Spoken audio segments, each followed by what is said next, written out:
What is up, everybody? It is Og here, back with another video, and in today's video we are talking about the change that is coming to WoW Classic with patch 1.13.7. Currently it's live on the PTR, so you guys can go check it out for yourself, test it out, and see your experience with it. But that is, of course, the spell batching. So a lot of people have heard about this, but basically the spell batching window is going from 400 milliseconds to 10 milliseconds. So what does this mean? Well, have you ever been in a situation where you killed a mob, and even though you killed that mob, they got an extra hit off you and then killed you? Or maybe you were in PvP and you did some kind of CC to somebody, but their CC also went off on you at that same time. Basically, the way that it works now is that there's windows, and any spells cast in that window or any abilities done in that window will go off simultaneously at the end of the window. Staysafe explained it perfectly in his recent stream, and so I'm going to leverage off him. So thank you, Staysafe, for this good way of explaining it. But basically, we have two windows here. Each are 400 milliseconds long, and that's a decent amount of time when you're talking about abilities in a video game. If I was to cast an ability here, and another person cast an ability here, in this 400 millisecond window, both of those casts would go off here. If he cast it over here after this 400 millisecond window, mine would go off first. But if both are within this window, they still go off. And so, for example, if you kill the mob right here, but then the mob would have hit you right here, that mob is still getting that hit off of you, and that's why you somehow die. So obviously that's going to have a huge impact to PvP because people aren't going to be able to simultaneously PvP or CC each other. But there's some other changes as well. So one of the areas that's going to change is AOE farming, especially in instances. So as many of you know, we do a lot of AOE farming on the channel, so definitely come check it out if you're interested. But basically with AOE farming, we can run into some issues. Batching causes mobs to hit us when they're too close, or it causes mobs to not get slowed properly. Watch here just as we get that blizzard off and they're immediately slowed. Even though they're decently close to me, none of the mobs are going to hit me because batching is causing them to not hit me. So it makes the overall AOE experience, the overall farming, so much smoother. And I highly recommend if you're into AOE farming, just quickly copy over your tune to the PTR, go test some farms, and just see the difference because it actually is amazing how much smoother AOE farming feels. The biggest area, though, is going to be not getting hit by the mobs. And so as we come around this bend, this is kind of a spot where the AoE farming in Mara gets tight. You have a lot of mobs right behind you. You're trying to stack them up as much as possible, slow them to keep them off of you. And so what we're going to do here is we're going to blink over the straightaway, jump over down onto that bridge, and then try to blizzard the mobs.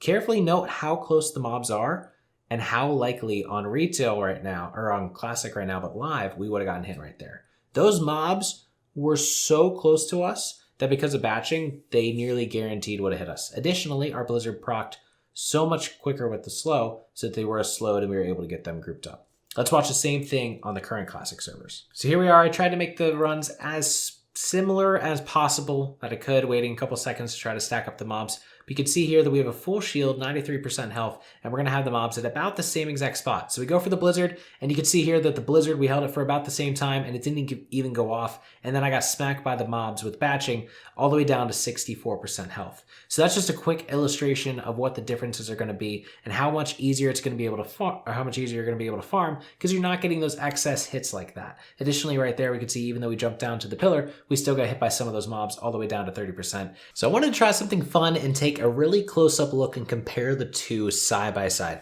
I am not a video editor by any stretch of the imagination, or professional one rather, so cut me a little slack there, but you can see on the right we have the PTR and on the left we have live servers right now. You can see both have the blizzards drop, but on the live server, no mobs get slowed and all of them get to hit me. PTR, obviously it gets slowed. Here we can see the actual kill phase and you can see how much quicker blizzard ticks. Additionally, you can see here on the left that blizzard ticked, but the mobs weren't slowed, whereas on the right they were. So if we take another look at that, we can see here blizzard ticks and mobs are immediately slowed. On the left, blizzard ticks, mobs are still running, and then mobs are slowed. It doesn't seem like much of a difference. This is also at 25% speed, but that can easily be the difference of the mob being another 5 steps forward and spell batching you and hitting you in the face, or the mob not. And so this is a huge change by Blizzard that I think is going to have a ton of benefits to the AoE farms. Let's check it out with some other implications as well. So with the AoE farms in the dungeons, obviously Blizzard's going to help, and it's going to benefit a lot from this, us being able to get off the blizzards, slow the mobs, keep them more stacked. What about Flamestrike and Cone of Cold though? In any situation where we have mobs Nova'd and we're talented into Shatter, we have a 50% increased chance every single time that they're frozen to crit. And so we can see here that Flamestrike only crit 4 times out of 12. And so the idea there is that because it's only 10 milliseconds instead of 400 milliseconds, we have a lower chance of getting that Flamestrike to also hit those mobs that are frozen. Typically, whenever you're doing a Flamestrike Shatter, you're trying to spam Flamestrike and Cone of Cold immediately following to try to see if it goes off.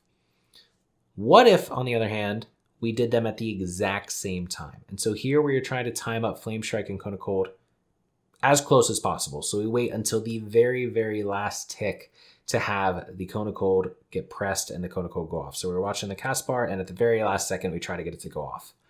Here we do get more Flamestrike crits than we did before. And so it looks like it potentially has an impact. The impact, though, isn't 100% certain because in the next 2 pools, the Flamestrike crits vary a ton. And so what it kind of seems like is that Cone of Cold's hitting, and that is pretty much always critting. We have a very high chance to crit with the Cone of Cold. It's definitely getting advantage of Shatter.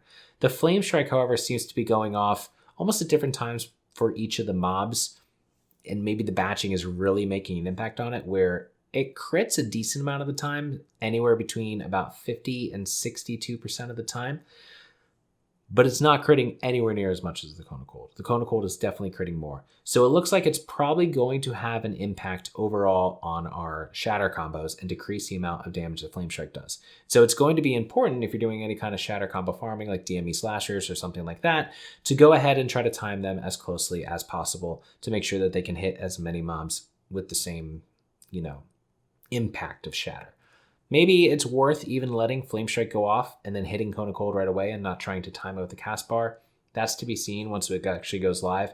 And this is also with a 10 millisecond difference. And so when it actually goes live on Classic, we don't know if they're going to stay at 10 or increase it maybe to like 50. If it's at 50, we're still going to get a ton of benefit from spells like Blizzard and things like that, but we won't have, Flamestrike Shatter that won't work as well. Overall, though, I think it is a massive, massive improvement to decrease the amount of batch time in between each of these batches, and it just saves a ton of headaches in a lot of different places, especially in PvP. I think it's an amazing change as we go into TBC, and I think it's going to help a lot with Classic WoW. All right, everyone, that wraps up today's video. I hope you all enjoyed it, and if you did, please subscribe and leave a like and a comment below to let me know so. And if you guys have any other ideas for any other videos, please let me know in the comments below. Also, check out the description for the Twitch where I do all this live, and also for my Twitter and Discord where you guys can be notified of any future updates and when I'm going to go live on stream.